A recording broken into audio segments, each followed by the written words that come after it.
Agresi militer Belanda II diawali dengan serangan dadakan ke kota Yogyakarta pada tanggal 19 Desember 1948. Serangan ini disebabkan karena ketidakpuasan pihak Belanda atas hasil persetujuan Renville yang seharusnya bisa menghapus Republik Indonesia, sehingga otomatis pula tujuan adalah menghapus Indonesia. Serangan awal menuju sasaran lapangan terbang Maguwo untuk penguasaan bandar udara. Penguasaan ini sangat penting karena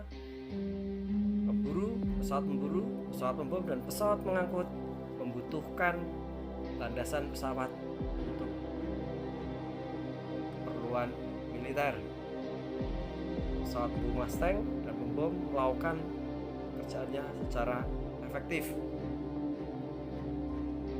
Setelah dapat menguasai lapangan terbang Maguwo, disusul dengan pesawat-pesawat pengangkut untuk menerjunkan para pasukan para.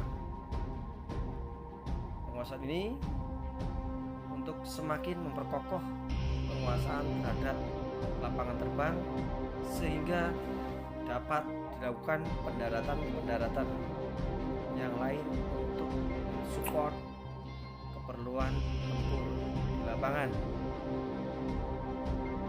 Militer Indonesia saat itu masih banyak terkonsentrasi di sekitar garis demarkasi, karena perkiraan kita serbuan Belanda pasti melalui garis demarkasi. Namun perkiraan itu meleset. Ternyata Belanda langsung menyerbu ke jantung ibu kota negara kita. Pengirim pasukan dan keperluan lain yang dilakukan dengan pesawat dengan mudah dapat dikerjakan karena lapangan terbang Maguwo sebagai landasan pacu sudah dapat dikuasai sepenuhnya oleh Belanda, sehingga penyerbuan pasukan diteruskan ke dalam kota Yogyakarta. Namun dukungan pesawat Cocor Merah memburu terus dilakukan sehingga bombardir menjadikan banyak korban berjatuhan pada penduduk sipil. Selain itu, penggeledahan juga dilakukan oleh militer Belanda yang salah satu tujuannya untuk mencari, menangkap, dan menahan para pejabat Republik Indonesia, polisi, dan militer Indonesia, sehingga rakyat akan percaya bahwa militer Republik Indonesia tidak berdaya dan tidak mampu memberikan jaminan keamanan bagi rakyatnya. Serangan kemudian dilanjutkan ke Gedung Agung yang saat itu sedang diadakan rapat darurat untuk peralihan pemerintahan darurat ke Sumatera yang dipimpin oleh Mr. Syafruddin Prawira Negara. Otomatis pula para pejabat yang saat itu masih ada di Gedung Agung dengan mudah ditangkap dan ditawan serta diasingkan oleh pihak Belanda.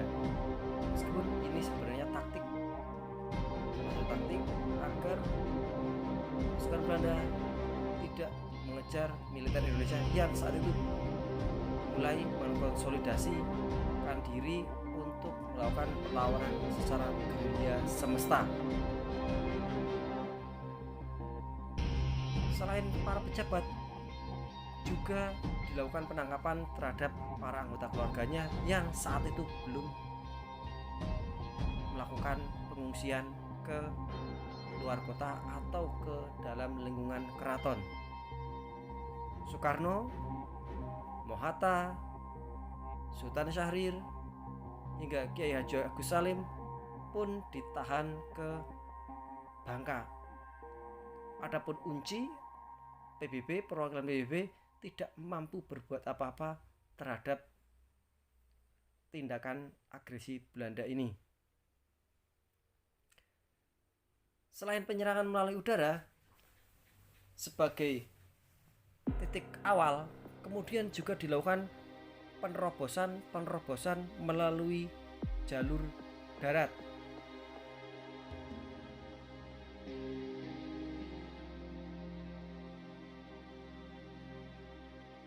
Penerobosan dilakukan dengan kekuatan penuh, baik itu artileri, kavaleri, infanteri, hingga bantuan serangan udara. Perlu diingat, berdasarkan perjanjian Renville, maka wilayah Indonesia hanya Sumatera, Jawa, dan Madura.